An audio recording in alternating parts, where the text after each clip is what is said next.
You're not thinking I'm going to have a skin reaction when I'm exposed to the cold.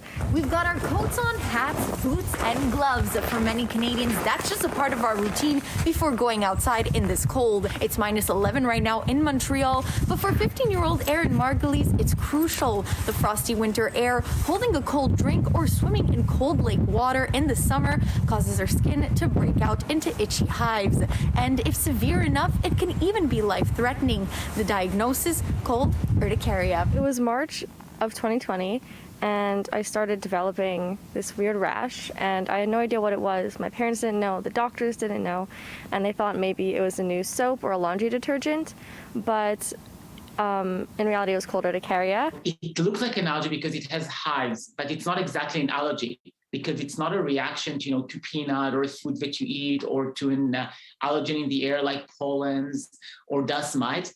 It is assumed that the cold causes a change in a certain substance in your body that will activate the immune system to release substances that will cause the symptoms. Dr. Moshe Ben-Shoshan, allergist at the Montreal Children's Hospital, is the one who diagnosed Eryn. All it took was an ice cube, keeping it on her skin for a few minutes, and hives broke out. He's researched and conducted a systemic review for 10 years to get more data about cold-induced urticaria. His findings, it affects about 30,000 Canadians, mostly the young, and is mostly seen in colder countries. Severe reaction usually occurs from plunging into cold water or experiencing sudden temperature changes. It's something that might affect you your entire life.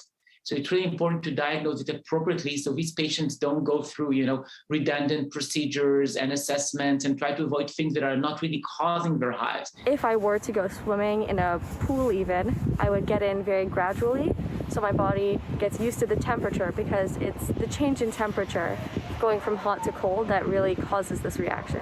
Eryn works hard to limit skin exposure to the cold, takes antihistamines every day, and carries an EpiPen since it could potentially trigger deadly anaphylactic shock. It's definitely a relief to have a diagnosis because now we know what we're dealing with.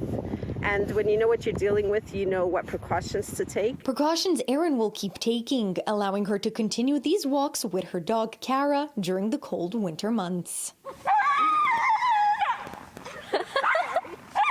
In Montreal, Pamela Pagano, City News.